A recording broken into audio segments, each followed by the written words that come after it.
They called her the Carolina Widow, though her name was Victoria Langston. To me, she was simply ma'am. The sound of that word had been carved into my tongue so long that even when I said it in bitterness, it still came out with a kind of habit. The plantation stood high above the marshes, its white pillars catching sunlight that felt too clean for what happened inside. I used to think it looked like a coffin standing upright, polished, proud, pretending not to know what it held. After her husband died, Victoria wore mourning black every day. It wasn't grief that made her wear it, though. It was power.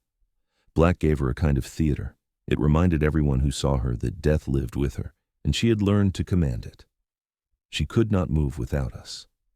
The simple act of rising from her chair took 3 people. One to steady her hand, another to lift the folds of her gown, a third to hold the cane she never used but liked to keep close, as if it gave her weight. The air in that mansion had gone stale with perfume and the fear of those who worked there. I had been her property since I was a boy. I learned every creak in her floors, every tremor in her voice when she lied, every way her hand twitched when she thought of control. I didn't know back then what revenge meant. I only knew silence and the slow, careful watching that comes before it. Alara was the only thing that softened me. My daughter.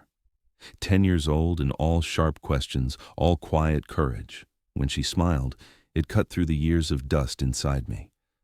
I used to hide her from Victoria's gaze, afraid the widow would see the same fire in her that once burned in her mother. The day my revenge began wasn't marked by thunder or blood. It began when Victoria looked at me and said, "Isaac, fetch me the mirror." It was nothing, really, a small task. But in the way she said it, with the same tone she used to call for her dog, I heard the beginning of something breaking. I fetched her mirror and held it before her face. She studied herself as if searching for the youth she'd buried. "You age differently than we do," she said, eyes still on her reflection. "I've always wondered if it's because of the sun or the sins." That was when I understood what kind of revenge she deserved. Not fire, not blood. Something slower, something that would make her feel what she'd made the rest of us live with. Dependence, helplessness, fear. I would let her destroy herself, piece by piece, while thinking she still ruled over everything. So I began watching more closely, how she moved, what she feared, when her nerves failed her. I learned the exact measure of her weakness. By night, when the house fell still, I'd stand outside her door and listen to her whisper to the memory of her husband, asking if the ghosts were real. And in that silence, I made my first promise. She would learn that the ghosts were real, because I was going to become one. The nights on the Langston plantation were never quiet, not truly. The crickets sang too loud. The wind pressed through the trees as if it carried the ghosts of those who'd suffered there. But in the slave quarters, the silence between the sounds was what mattered most. That's where we spoke truths too dangerous for daylight. Word spread that the widow was losing her mind. Some said she saw shadows moving through her mirrors, others that she woke screaming names of slaves long gone, men and women she'd punished years before. None of us dared laugh at it. Madness was the kind of sickness that could still swing a whip. But in my heart, I knew it wasn't madness yet. It was the beginning of fear. I made sure of that. Every night after the house went dark, I met quietly with the others behind the laundry shed. Old Sam, who once carried the widow's husband to his grave, shook his head and said, "You playing a dangerous game, Isaac. That woman got the devil's own patience." I answered, "Then I'll use her patience to kill her." It wasn't just anger guiding me, it was calculation. I'd seen men die screaming, seen women disappear after angered masters, and I'd learned something from it all. Rage wastes energy. Revenge requires stillness. So I planned. Slowly, like poison dripping one drop at a time. Victoria's world was built on her control, her schedule, her orders, her routines. She needed the house to move exactly when she did. So I began shifting things, subtle at first. Her breakfast tray would arrive 5 minutes late. Her gowns would be pressed just slightly off, a button missing here, a thread loose there. Nothing big enough to accuse anyone directly, but enough to unsettle her. By the 3rd week, she'd begun snapping at her attendants. "Are you all falling apart?" she'd shout, eyes wild. "Do I need to do everything myself?" The irony wasn't lost on anyone. The woman who couldn't pour a glass of water without a servant now raged at us for her own dependence, and I watched, patient, as that anger curdled into unease. Ilara noticed before anyone else. She was too smart for her age, sharp eyes, soft heart. One evening she asked, "Papa, why you keep watching Miss Victoria like you counting her breaths?" I smiled, though it hurt too. Because every breath she takes belongs to someone she took one from. Ilara didn't fully understand, but she nodded, her curls brushing her small shoulders. She trusted me the way children do, completely, dangerously. I promised myself she would never see the ugliness that built this place, though deep down, I knew she already had. Days passed and the widow's moods turned unpredictable. She'd summon me in the middle of the night to move a candle or fetch a comb, only to forget why she'd called me. Once, she said, "Isaac, I hear crying in the walls. Tell me you hear it too." I stood in the darkened hall beside her pale hand gripping a candle that shook more than the flame itself. "No, ma'am," I said quietly. "The only crying in this house is your own." Her eyes met mine, a rare moment when the distance between master and slave vanished, if only for a heartbeat. She saw something there, something that made her look away first. The next morning, she ordered all the slaves assembled by the fountain. She stood on the steps, trembling behind her black lace veil. "You think I don't see what's happening?" she hissed. "You think I don't feel it? Someone in this house wants me to go mad." No one dared move. Only the sound of wind in the magnolia trees answered her. I kept my gaze fixed on the ground, heart steady. She couldn't accuse anyone without proof, and I made sure there would never be proof. After she dismissed us, I lingered by the fountain. The marble had cracked years ago, water trickling down like slow tears. Ilara sat beside me, legs swinging, watching the big house with a frown. "She looks smaller now," Ilara said, "like her shadow shrinking." I turned to her, surprised by how simply she'd said it, and how true it was. Victoria Langston was shrinking, piece by piece, not in body but in presence. Her command over the house had begun to falter, and the servants who once trembled now watched her with quiet fascination. That night, as I tucked Ilara into bed, she asked, "Papa, you believe in ghosts?" "I do," I told her, "but the worst ones don't come from the grave. They live in people's hearts, waiting for the right time to wake up." When she fell asleep, I stepped outside and looked toward the mansion. The candlelight from Victoria's room flickered weakly against the curtains. She was sitting at her mirror again, talking to someone who wasn't there. And I thought, maybe she was talking to me, though she didn't know it, because I was already there in her mind, haunting her piece by piece. By the end of that month, whispers ran through every corner of the quarters, not about her cruelty, that was old news, but about her unraveling. The woman who once had her servants whipped for breathing too loudly now begged us not to leave her alone. Each time she said, "Stay," it tasted like victory. But this was only the beginning. The slow poison of fear had just begun to work. I wanted her trembling not only in body but in soul, and I would not stop until the widow of Carolina understood what it meant to be someone else's captive. She could not rise from her chair without a ceremony. It was a slow, precise ballet that the house had practiced for years. 2 hands on a wrist, a shoulder for balance, skirts gathered like sails. The servants moved around her like a tide that took shape whenever she wanted. We arranged her cushions, smoothed her gowns, tilted her chin to capture the light just so. For a long time, I learned to make my movements small and silent, the way you learn to breathe shallowly in a room where any noise means punishment. That dependence was her armor and her chain at once. She built a life on being needed. The world had taught her that needing someone else was weakness, but she had found a way to turn dependence into power. She wrapped her orders in 1,000 small intimacies. Who would press her corset? Who would fetch her lemon water? Who would take the linens down to be aired? Each ritual told everyone in the house that she was the center of a world that would collapse if she so much as blinked. I watched those rituals like a man watching the clockwork of a watch. I learned which servant smoothed the hem when she wanted her skirts to lie a certain way, which one tightened the ribbons just so, which one could calm her when her hands trembled. It taught me the places to press, not with a hand that breaks bone, not with a lash, but with absence, with small things taken away and returned at the edge of her patience.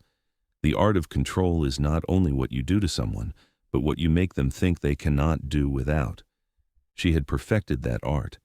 It was time to return the lesson. At first I interfered with the smallest things, the most innocent of necessities. A chair not perfectly placed, so that when she reached, she felt a misstep. A candle drawn a hair's breadth too low, so its light didn't catch the pearl in her hair the way she liked. A bowl of soup cooled by the time it reached her lips because it lingered a whisper too long in the corridor.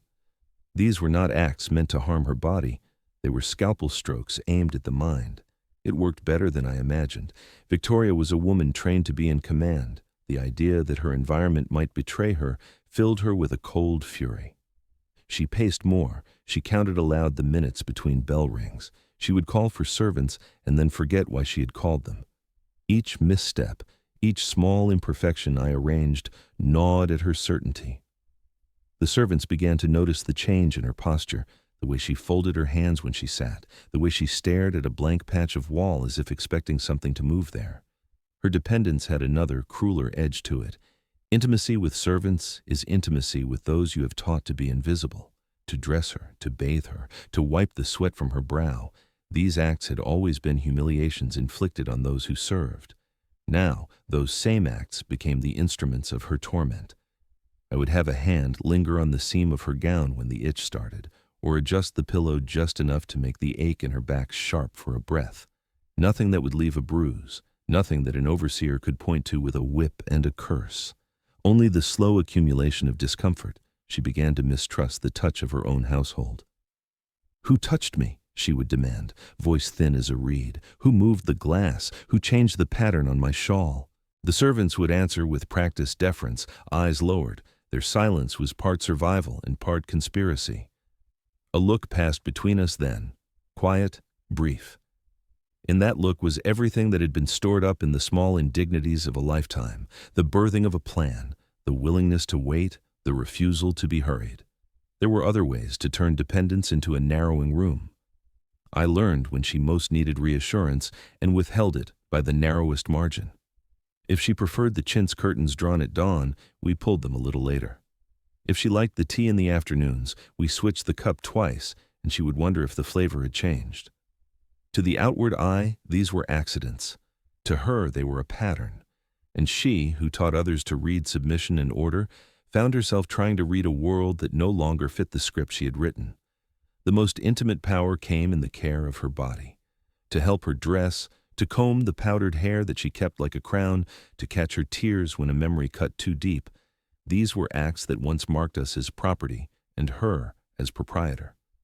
Now they became the place where patience met cruelty. I would let a tear track down her cheek and do nothing for a heartbeat longer than kindness allowed. I would retie a ribbon in a way that made her face twist in annoyance.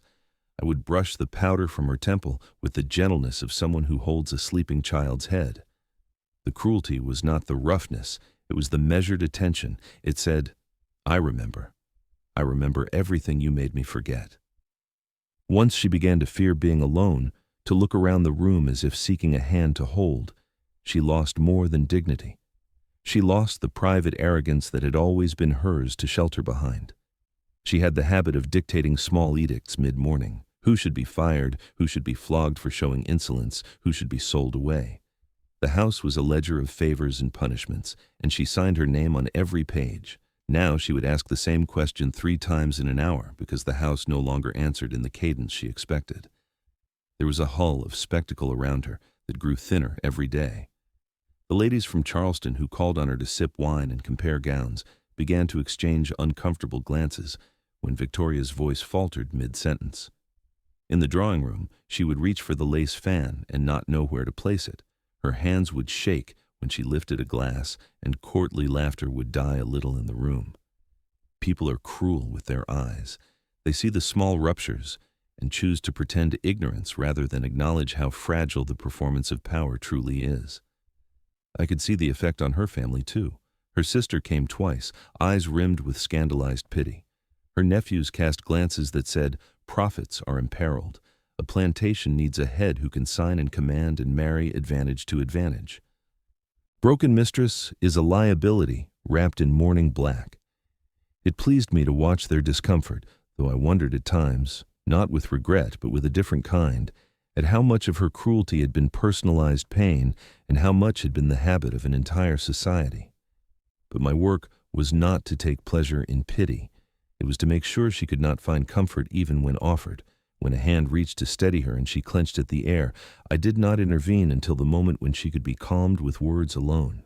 I wanted her to learn dependence in a new language, that her survival was no longer an extension of her command, but a debt owed to human beings she had considered invisible. The shift was subtle, like the slide of a sun behind clouds, but it altered the house's entire climate. Once, in the hush between midnight and the slow dawn, I sat by her door and listened to the soft rasp of her breath. She had been awake, I knew, thinking. I pictured her counting the seconds between the ticks of a far-off clock, and imagined her imagining us counting the ways to return what she had taken. I felt no joy in the image of her fear. There was only a cold, precise satisfaction. This was the heart of what I had decided to become, not her executioner with a blade, but the man who rearranged the world until the world no longer fit her. Dependence turned inward is the cruelest lesson. It forces a proud person to beg at the hands of those they had taught to kneel. When the day came that she missed a step and nearly fell because a chair had been left a hair's breadth too far, some in the house would have called it an accident. I called it the first clear crack in her veneer. She sat on the rug and stared at the pattern as if it had betrayed her. Her hand, that small, pale thing that had once struck us into place, lay limp in her lap. She looked up at me, and in her eyes for an instant I saw a child on the edge of a river, wondering if it was safe to step in. I did not reach for her then. I let her find the hand of the woman next to her, the woman whose back had been scarred by lashes Victoria had ordered. I watched that hand steady her and felt the world shift under my feet in a way I had been waiting for all my life.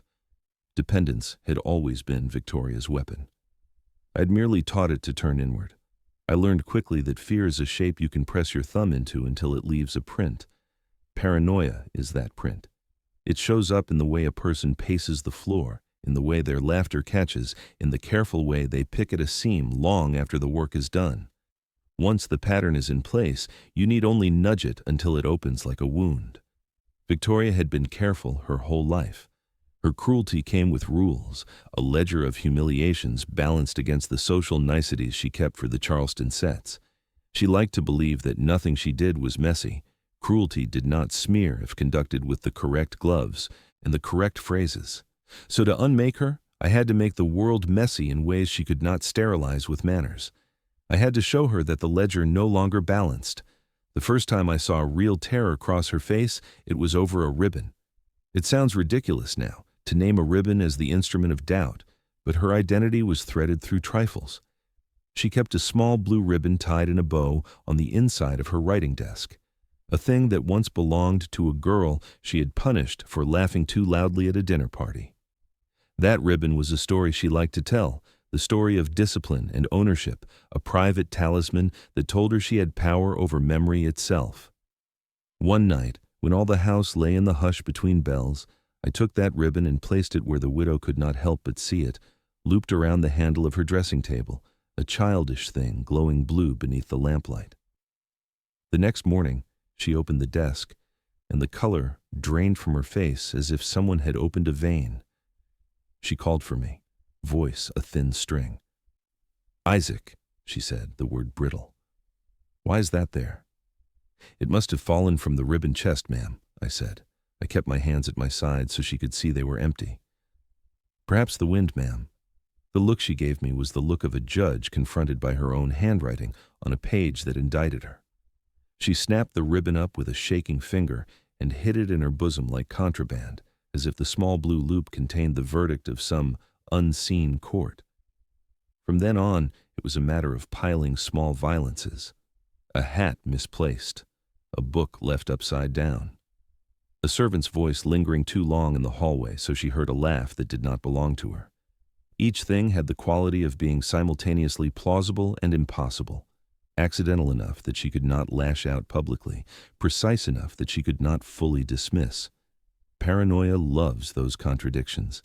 It feeds on the space between could be and must be. I used the servants like chords in a careful song, A whisper in a corridor, a cough while she spoke, a dropped tray timed to make the silver catch the light and ring like a bell, each sound a marker, a punctuation in a paragraph of fear. It was important that these incidents were intermittent and unpredictable. If anything becomes constant, it becomes background noise. Fear must arrive like a guest who refuses to leave. She began writing letters more often then, to sisters, to merchants, to doctors in Charleston, letters full of careful grammar and small complaints. I read some of them once when I had to fetch ink, lining the drafts across my palms like they were heat. She described restless nights and a presence in the house. She named no one, but she drew the circle of suspicion with a trembling pen. The letter to Dr. Whitfield, the one that changed the atmosphere in the sitting room, said in words that trembled with something like shame, "I cannot sleep for the sound of whispering that comes from the servants' wings." Word of that letter leaked, not because any of us told it, but because paranoia eats its own echoes and vomits them forward. Soon the drawing room filled with the kind of pity that masks contempt. Ladies in lace exchanged glances and wondered at the fragility that seemed to have settled on Victoria like a mildew. Men in waistcoats spoke of nervous complaints and nervous temperaments, as if nerves were only a disease of the refined. That is the cruelty of their kind. They call what they fear an illness, and what they perpetuate virtue. Victoria began to sleep in fits. She'd awaken with her face wet with sweat and demand that someone fetch the housemaid who slept nearest the door, as if proximity could be armor. She stopped trusting the pattern of the day. She began to flinch at the sound of footfalls. Once at a luncheon when the women from town had come and the servant stood ready with wine, she refused to raise the glass. "Who touched this?" she asked, voice small as a candle. No one answered. No one wanted to be the one to say what everyone suspected, that her world had become porous. I watched all of this with the same patience I had practiced on the river. One part of me felt the cold satisfaction of the plan unfolding. Another part of me cataloged her phrases like a man cataloging the weather, for storms, not for pity. She began to accuse in private, in moments when the house held its breath. "They are laughing at me," she whispered into her pillow. "They are making jokes about me behind their hands." She held a hand to her chest, as if to stop her heart from betraying her. It was the first real admission that she felt naked. There came a morning when she ordered the doors to be locked at dusk and all the servants to be assigned to the main house, as if containment could keep out restless thought. She walked the rooms with a lantern, yet paid no notice to the things she should have: the ledger, the accounts, the contracts stacked on a side table.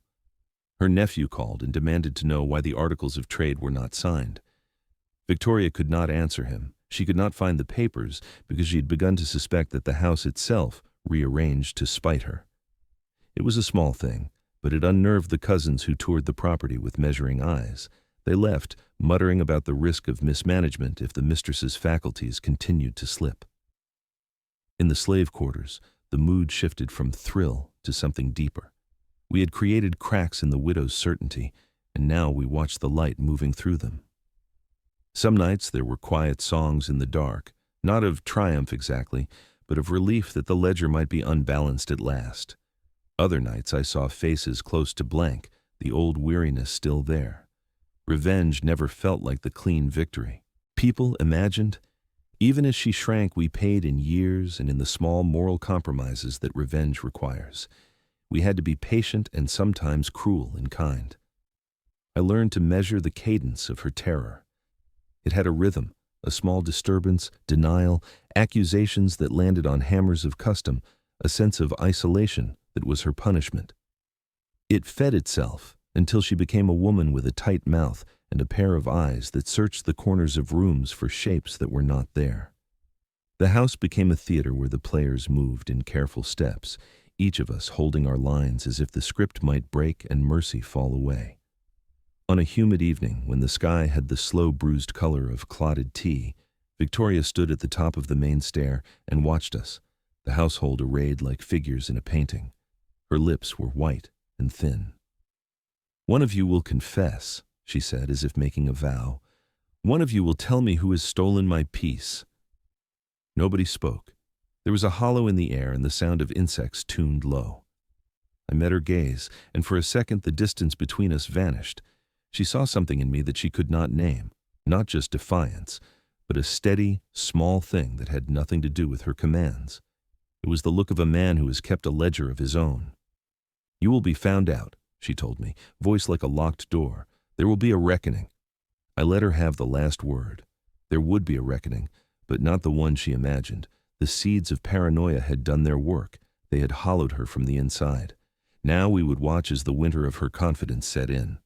There was no thunder, no sound of drums, just the slow collapse of a woman who could not stand the weight of the things she had built. That night, when the house fell into its habitual breathing, I sat on the back steps and listened to Alara humming under her blanket. In the dark, the wind spoke through the magnolias like the soft sibilant of a crowd. I folded my hands and counted the small changes, knowing each one had to be tended to like a wound. Paranoia, once planted, needs tending. You cannot walk away and call it done. So I stayed. By the time winter pressed its gray hand over Carolina, the widow's paranoia had swollen into something visible. The house itself seemed to flinch around her. Curtains were drawn too quickly, doors opened too quietly, and servants moved with the strange choreography of people trying not to disturb a ghost.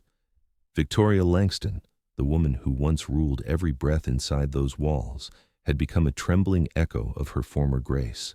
Yet her vanity remained, like a stubborn weed growing through the cracks. Every morning she forced herself before her mirror, smoothing her hair with hands that no longer steadied, painting the illusion of control across a face that betrayed her. I was there each morning, silent as the frame holding the glass.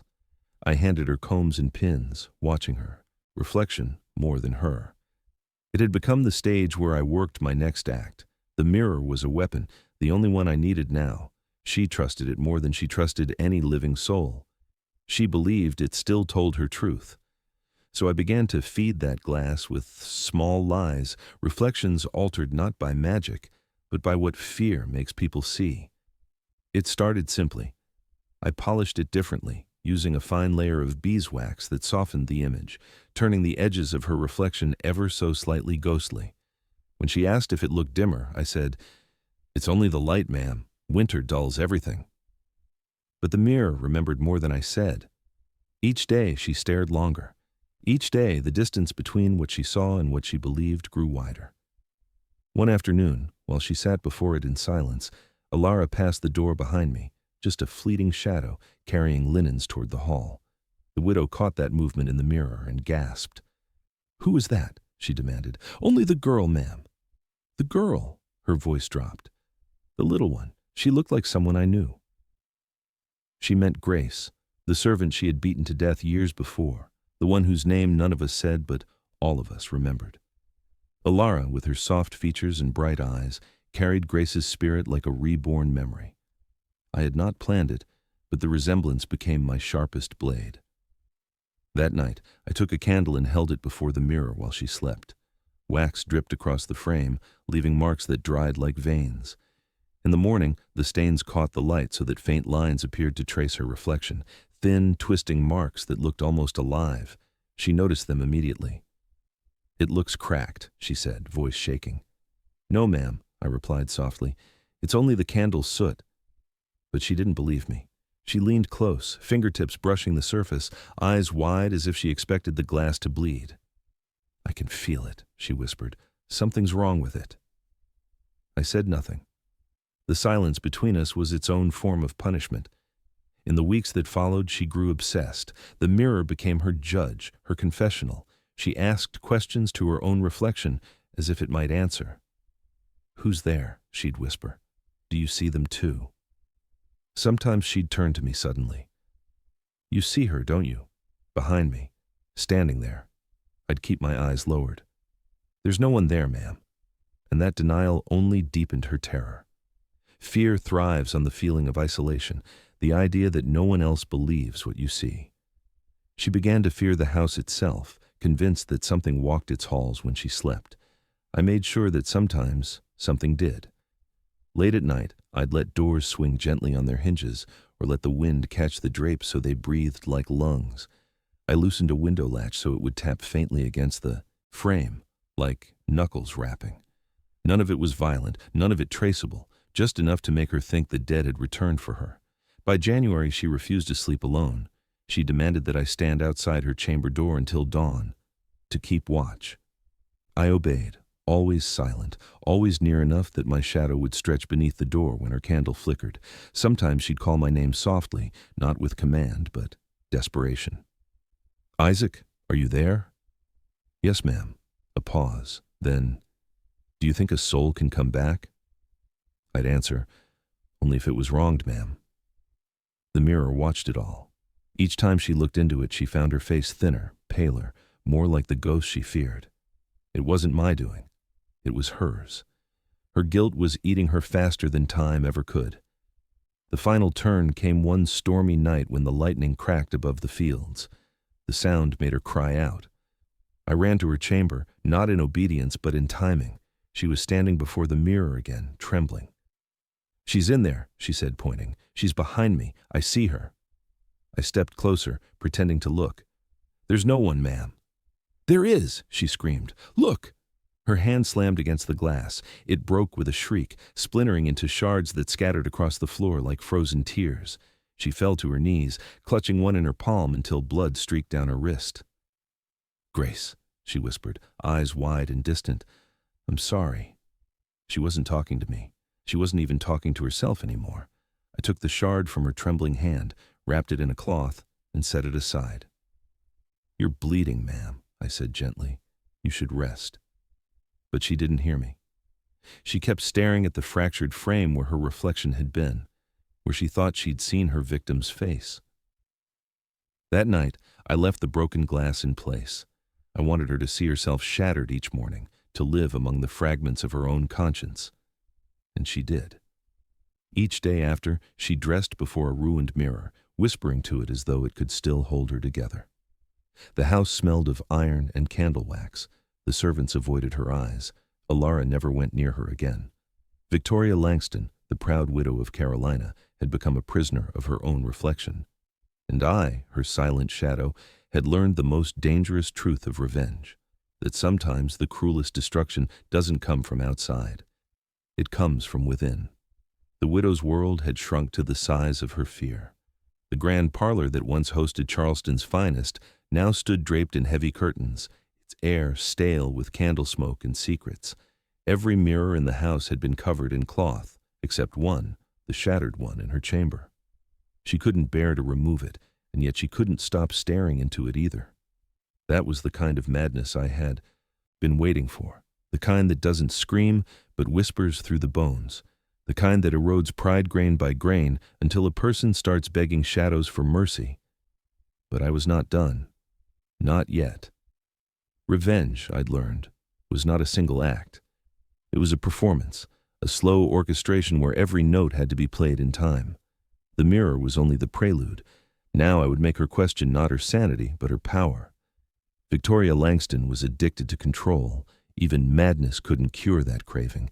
Every breath she took had to bend something to her will, a servant, a rule, a prayer. So I began to feed that addiction with poison, disguised as obedience. It started with the chair.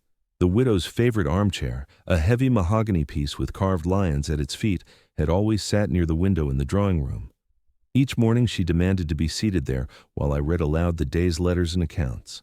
But now when I placed her in it, I adjusted the cushion ever so slightly, uneven enough that she leaned imperceptibly to one side. At first, she didn't notice. Then, a few days later, she frowned. "This chair feels strange," I feigned concern.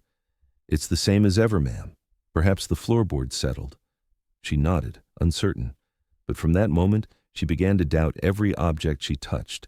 She'd tap her cane twice before walking, sniff her water before drinking, and demand that I taste every morsel of her food. The same woman who once believed she could command the world now feared the bite of her own silver spoon. Soon, she refused to eat unless I stood behind her. I could feel her watching me through the reflection in her wine, waiting for a tremor in my hand that never came. The more I obeyed, the deeper her dependence grew. And that's when I began to move her world by inches. One evening, I told her that certain servants had begun stealing from her pantry. I spoke softly, as though reluctant to say it. "I saw Ruth hiding sugar under her apron," I murmured, "but perhaps it's not my place to tell." Her eyes flared with that old cruelty, the muscle memory of command. "Bring her to me." I did. Ruth knelt trembling, denying everything. The widow's hand shook as she lifted her cane, but I could see hesitation where there once had been certainty. When the cane came down, it struck the floor beside Ruth's hand instead of her flesh. "You're lying," Victoria hissed. "I can hear it in your voice." But she couldn't. She no longer trusted her own hearing. Ruth fled weeping, and I stood in silence, the picture of loyal restraint. When the door closed, Victoria whispered, "I think they mock me when I sleep." I bent slightly. "Would you like me to keep watch, ma'am?" "Yes," she said, gripping the cane. "You're the only one I trust." And that was the first time she said it. The only one I trust.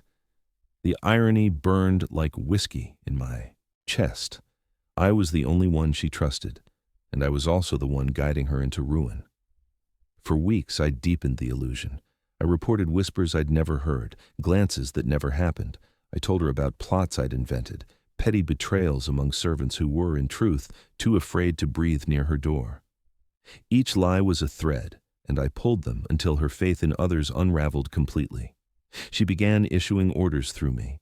I would relay her commands, alter them slightly, then watch as chaos followed. Meals delivered to the wrong rooms, accounts left unsigned, letters misplaced or delayed. Each mistake she blamed on someone else, each conflict feeding her conviction that only I could keep her world intact. To anyone else, I was her shadow, obedient, silent, indispensable.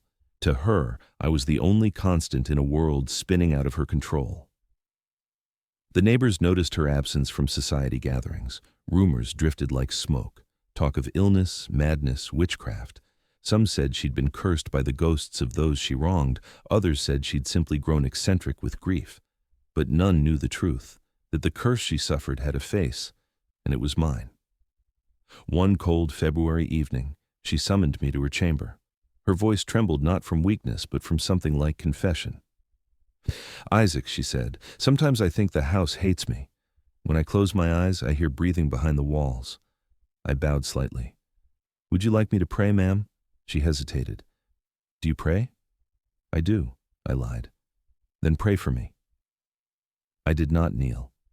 I stood and whispered words that sounded like prayers but were closer to curses, soft enough that she couldn't tell the difference.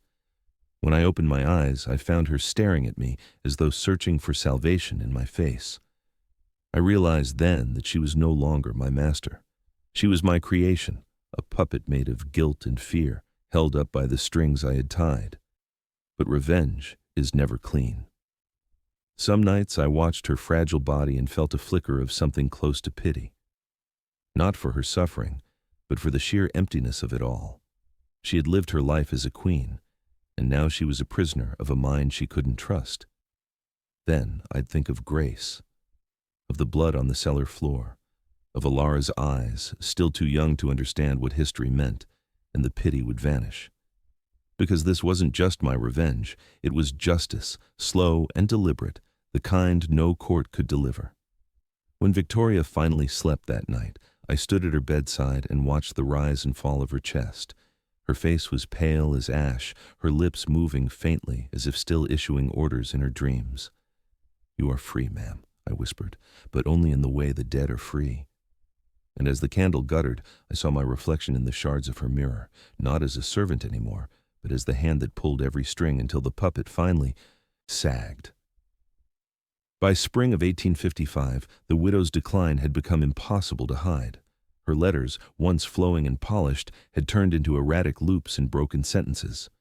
She signed them with a trembling hand, sometimes forgetting her own name midway through. Yet, for all her frailty, her pride refused to die. Pride, I learned, can survive where reason cannot, like a weed growing through the stones of a ruined house. When word spread that she intended to host a small evening gathering, the plantation hummed with disbelief.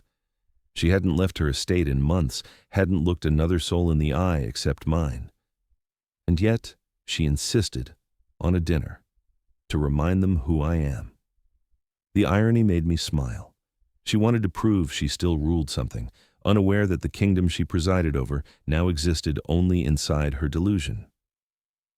"Isaac," she said that morning as I prepared her tea, "everything must be perfect tonight.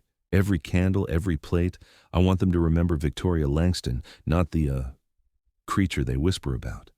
"Yes, ma'am," I replied, masking the satisfaction curling in my chest. That evening I made certain the house gleamed. The chandeliers blazed brighter than they had in years. The floorboards were polished until they reflected light like shallow water. The long dining table, once a place of endless commands and punishments, stood dressed in silver and linen, a theater stage awaiting its last act.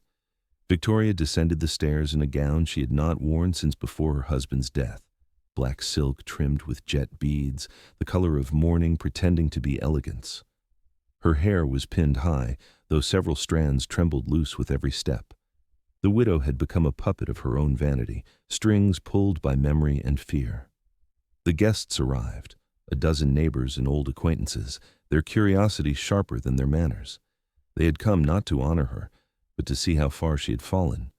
They smiled too quickly, complimented too loudly, the way people do when speaking to someone already halfway in the grave. I served them in silence, moving between their laughter and her brittle smiles. She sat at the head of the table, pretending not to notice the way the others exchanged glances over their glasses. Every sound in that room, the scrape of forks, the clink of crystal, the soft gossip hidden behind polite conversation, became part of a symphony of humiliation. I had orchestrated it perfectly. When the first toast was offered, the widow rose shakily. "To enduring legacies," she said, lifting her glass, "to names that history won't forget." Her voice quivered like a candle flame. She drank deeply, perhaps to steady herself, but when she sat down again, her hand missed the glass. Wine spilled across the white tablecloth like blood blooming in water. A few guests gasped. One woman reached to help, but the widow snapped, "Don't touch me!" The room froze. She looked around, eyes wide, wild. "You think I don't hear you," she said, her tone trembling. "You think I don't know what you say about me." "Victoria," murmured one of the men, "please." "No," she screamed, rising so quickly her chair toppled backward. "You whisper about my house, about ghosts, about her." Her gaze darted toward me. For a moment, I thought she might name me, but then something inside her cracked, and she turned toward the grand mirror that hung opposite the table, the only one I'd left uncovered. Its silver surface caught her reflection and threw it back, warped by candlelight. She froze, staring into it, her lips parted. "Grace?" The guests followed her gaze, confused. I stood motionless at the edge of the room, my hands folded. "She's here," Victoria whispered. "She's behind me." Someone laughed nervously. Another muttered, "The poor woman's lost her mind." She spun around, trembling. "Do you see her?" she demanded. "Do you see her?" No one answered. The silence thickened. Then her eyes fell on Alara, who had appeared quietly in the doorway carrying a tray. The candlelight caught her dark skin, the soft curve of her face, a face that bore the same defiant innocence Grace once had. Victoria's breath hitched. "You," she gasped, "you're not real." Alara froze, clutching the tray. The widow staggered forward, reaching out.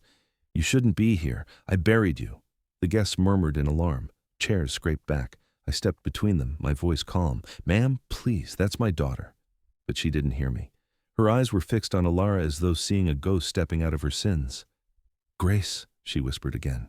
"Don't touch me. I didn't mean—" She stumbled. The hem of her gown caught on a chair leg, and she fell against the edge of the table.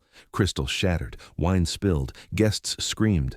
I knelt beside her. Her body shook violently, not from pain, but from the terror crawling through her mind. "Make her leave," she rasped. "Make her go." "There's no one here but us, ma'am." She stared at me, pupils wide, breath ragged. "You did this," she whispered. Her voice broke, not in accusation, but in recognition.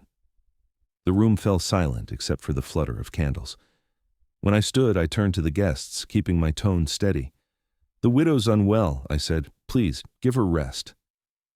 They filed out quietly. Their earlier laughter curdled into gossip they'd carry for miles. I could already hear the stories forming. The widow of Carolina lost her mind before dessert. When the last carriage wheels faded into the night, I returned to the dining room. The candles had burned low, their flames trembling. She was still there on the floor, clutching at the air, muttering names that only ghosts would answer.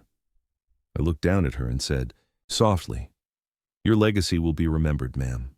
Just not the way you hoped." She lifted her head, eyes unfocused. "You think this is over?" I smiled. "No, ma'am. It's only beginning." Because the masquerade wasn't just for her guests. It was for her, the final illusion in a play I'd written with patience and quiet hate. Tonight she'd performed her last act before the world. Tomorrow she'd wake to find there was no audience left at all. And that, I thought, would be her truest punishment, to live unseen in a house that remembered every sin she tried to bury. I turned out the lights and left her in darkness, surrounded by the ghosts she had made. By October, the widow's world had started shrinking, not from the walls, but from within her own mind. Every corner of that house had begun to whisper back at her.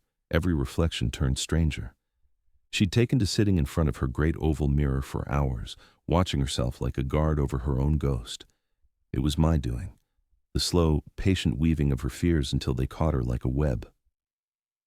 I'd started replacing small things in her room, a comb gone missing, the scent in her perfume slightly altered with crushed herbs from the quarters, herbs the old women said could call restless spirits. I didn't believe it myself, but Victoria did. When she'd lift the bottle and smell it, her face would twist in confusion. "It's different," she murmured one morning. "Isaac, tell me you smell it too." "Yes, ma'am," I said softly. "Smells a bit like grave lilies." The look in her eyes told me she remembered the night her husband's coffin was lowered. The same lilies lined his casket. I turned away before she saw the satisfaction in my face. She had made me her shadow for years. Now I had become the one moving the light. At night, I'd leave her door slightly open so the wind could push it, make it creak against the floorboards. She began waking in terror, shouting that someone had entered. The overseer, weary of her cries, had stopped coming when she called. Even the servants began avoiding her, afraid they'd be blamed for what she imagined. But what she imagined was exactly what I wanted her to see. Sometimes I'd hum the hymn her late husband used to favor, just loud enough for her to hear it drift through the cracks of her room. I'd stop when she turned, leaving her staring into the shadows. She once caught me polishing the silver tray by candlelight. "Who told you to sing that?" she snapped. "No one, ma'am," I answered. "Just came to me." Her lips trembled. "Don't hum that tune again, Isaac. It doesn't belong in this house." That was the night I began calling her Victoria under my breath, never aloud, just enough to feel the forbidden word roll off my tongue. Alara, quiet and sharp-eyed, began to notice the shifts too. "You're not scared of her anymore," she said one evening as I fixed the latch on our door. "No," I told her, "but she's learning to be scared of me." The child frowned. "Will you hurt her?" I looked at her, really looked, at her mother's eyes reborn in that young face. "No," I said. "I'll make her hurt herself." The following days, I made small cuts into the pattern of Victoria's safety. The cook would forget the sugar. The stable boy would misplace her carriage key. Her letters to Charleston never reached their recipients. I saw to that. Her world began to crumble through inconvenience until she no longer trusted anyone to move her from one room to another. Then came the mirror. She called for me in the middle of a storm. "Isaac, bring the candle now." I entered her chamber to find her trembling. The mirror before her cracked clean down the middle. Lightning had flashed just as she leaned in close, and for the first time she saw not her reflection, but something she swore wasn't her face. "There was another in the glass," she whispered, clutching her throat. "Standing behind me?" He smiled. I said nothing, though she looked at me as if I could deny it. That night I stayed longer than usual, pretending to tend to the candlelight. When she drifted into uneasy sleep, I moved silently across the room, smearing a faint print of soot on the mirror's edge, shaped like a hand. The next morning, she wouldn't look at it again. The mistress who had made us bow now refused to face her own reflection. Days later, she stopped eating, said her stomach twisted when she smelled bread. She claimed to hear footsteps in the hall, even when the house stood still. The overseer, nervous of her talk, began whispering among the workers that the widow had gone mad. I made sure the whispers grew. The slaves who had once been whipped into silence began to exchange looks instead, a quiet, knowing satisfaction that didn't need words. I saw it in their eyes. The balance was shifting. Victoria began demanding that I stay in her room after dark. "You're the only one I trust," she said, trembling as she reached for my arm. "You'd tell me if they were trying to take me, wouldn't you?" "Yes, ma'am," I said. "I'd tell you." I didn't tell her that they were already here. Not ghosts, but memories she had sewn into her own flesh. The things she made us live through were now coming back to her in echoes. Each night she sat before the broken mirror, begging her reflection to speak the truth.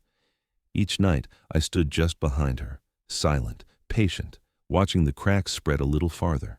And every time lightning flashed, the mirror showed her face split in two, one that ruled and one that feared. By the time the rains ended, the Carolina widow no longer called herself mistress. She called herself cursed. By November, Victoria's world had narrowed to a single room, the same chamber, where her husband had once died. She no longer trusted the corridors, claiming that the shadows whispered her name.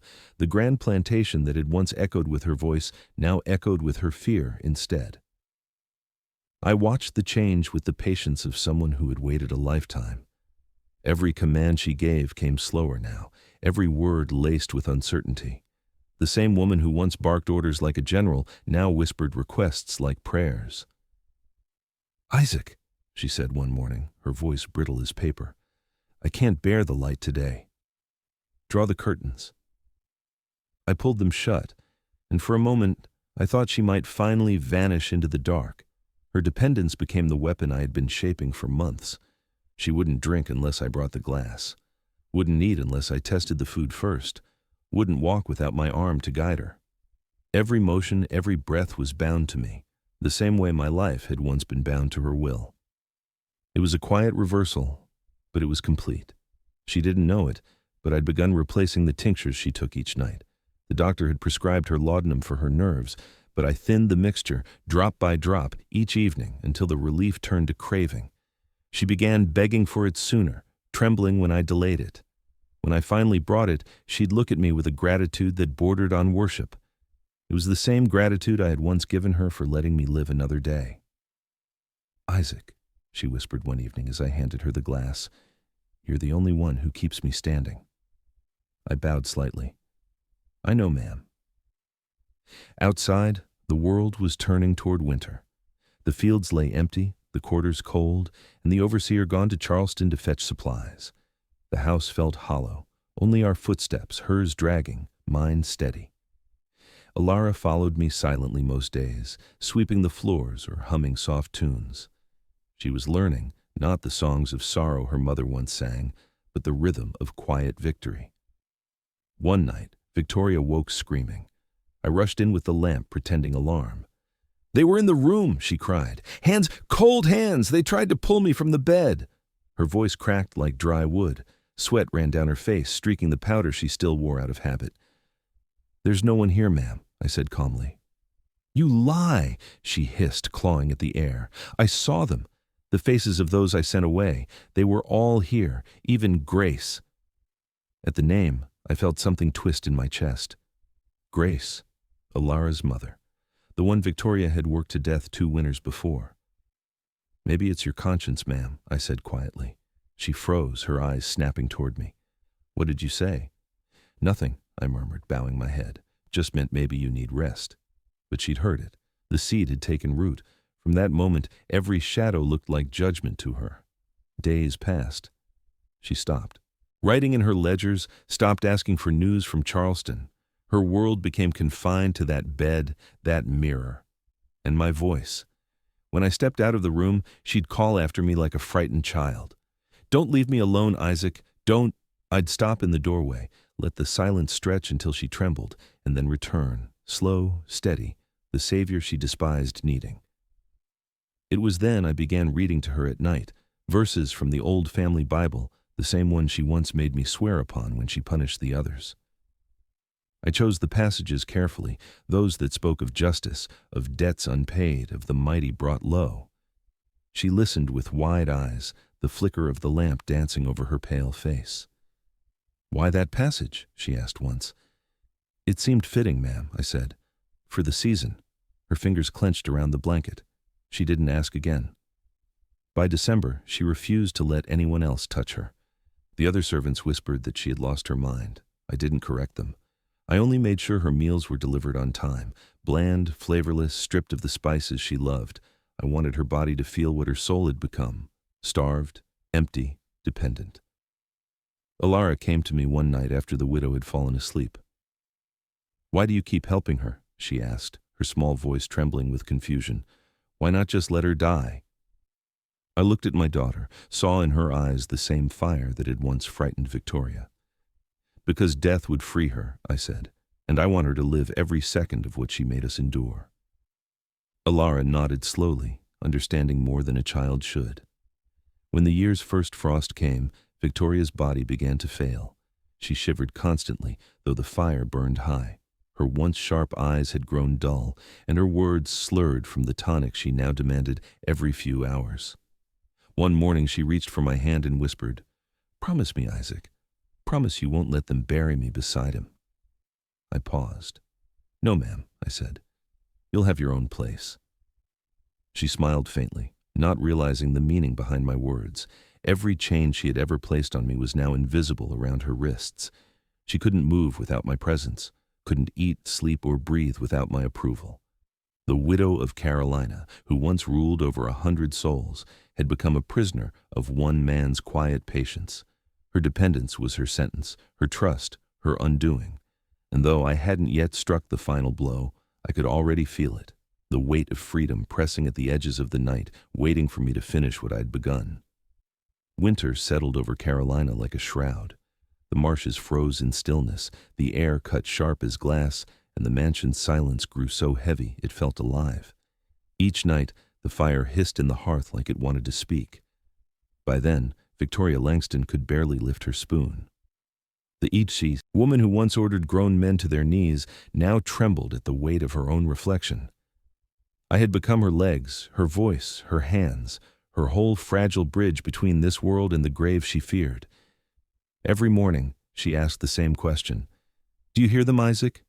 "Who, ma'am?" "The ones who whisper at night. They stand at the door. They wait." I always said, "It's just the wind." But we both knew the wind had never learned to call names. Her eyes followed me everywhere, wide and watchful. When I moved too quietly, she'd gasp as if I'd vanished. When I came close, she'd flinch, as though I were one of the spirits she feared. She didn't know how close to the truth she was. The plan for her ending had been taking form in my mind for months, slow, deliberate, careful as carving scripture into stone. It had to be clean, no flame, no spectacle.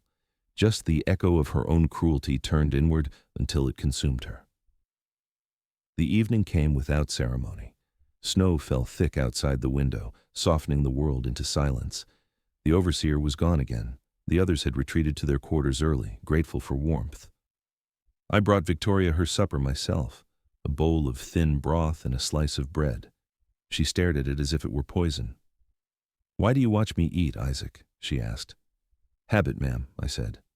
"Old habit." She nodded, weakly dipping the spoon into the bowl. Her hand shook so violently that broth splashed onto the blanket. She cursed softly, the old venom in her voice breaking through like lightning through fog. I sat across from her, silent. "You think me weak," she said suddenly. "You all do. I can see it in your eyes." I didn't answer. The truth no longer needed words between us. "You forget who I was," she hissed, forcing another spoonful. "This house, this land, all of it was mine." "It still is," I said. "All of it still bears your name." That pleased her for a moment, but her pride was hollow now. It rang like an empty bell.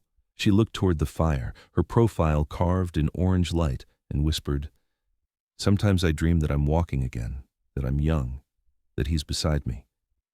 "Your husband?" I asked. She nodded. "He tells me to rest, but when I reach for him, he turns away." "Maybe he's ashamed," I said before I could stop myself. Her head snapped toward me, eyes narrowing. "What did you say?" "I said perhaps he's waiting," I corrected quickly, bowing my head. But she had heard the first truth, and it lingered in the air between us like smoke. For a long while, neither of us spoke, only the fire crackled. Then she whispered, "Isaac, do you believe in forgiveness?" I met her gaze. "Yes, ma'am, I've seen it, but I've also seen when it's too late." She looked down, her lips trembling. Do you hate me? I thought of Grace, her broken body, her final gasp in the cotton fields. I thought of the lashes, the nights of silence, the years of submission. I thought of Ilara's small hand clutching mine in the dark, asking why the world had made us less. I did, I said finally. For a long time. But hate's a burden, ma'am. I learned to set it down. She smiled faintly. Then you're freer than I'll ever be. Her eyes glistened with a strange kind of clarity. She reached for my hand weakly, and I let her take it. Her skin was cold, dry, the pulse faint beneath her bones. You've always been loyal, Isaac, she whispered. Promise me you'll see me buried properly. I promise, I said, and I meant it, though not in the way she thought. That night, I stayed after she'd eaten, pretending to tend the fire. I slipped a folded paper from my pocket, the one I'd found weeks ago in her drawer, a letter she'd written but never sent. It was addressed to the governor's office in Charleston, filled with confessions and regrets she'd been too proud to mail. I placed it on her bedside table, beside her cup, and said, If you've something to tell the world, ma'am, best say it before morning. She looked at the letter, puzzled. I didn't write that. Didn't you? I asked softly. I left the room before she could answer. When I returned at dawn, the candle had burned down to wax and smoke. She sat in her chair, her eyes fixed on the letter, her breath shallow. The cup beside her was empty. I touched her wrist, cold. On the table, a single line had been scrawled beneath her signature in trembling ink. Let no one say I died without penance. The laudanum bottle beside her was dry. She had taken her own mercy, the final command she would ever give herself. I stood there a long while, the silence heavy. Not grief, not triumph, something deeper, quieter, a reckoning. Ilara came to the door, small and solemn. Is she gone? Yes, I said. What happens now? I looked toward the cracked mirror across the room, where my reflection stood tall and unbroken. Now, I told her, we live. Outside, snow drifted over the fields that had once known only suffering. The plantation stood the same, yet everything inside it had changed. The widow's reign had ended, not in fire or revolt, but in the slow, deliberate justice of a man she never believed could rise. And as dawn broke across the Carolina sky, I finally breathed without asking permission. Morning came gray and thin, the kind of light that carried no warmth. The widow of Carolina was gone, and for the first time, the house didn't feel like it was watching me. Her death didn't echo. It just settled, quiet as dust. The others found out before noon. They whispered it across the quarters like a secret they couldn't quite believe. Some crossed themselves. Some laughed under their breath. No one cried. When the overseer returned that evening, I was waiting for him on the porch. He dismounted slow, looking at the shuttered windows, the still chimney. She dead? He asked. Yes, I said. How? Peacefully, I answered, in her sleep. He looked past me into the darkened hallway. That so? Well, guess that's that then. He spat into the dirt.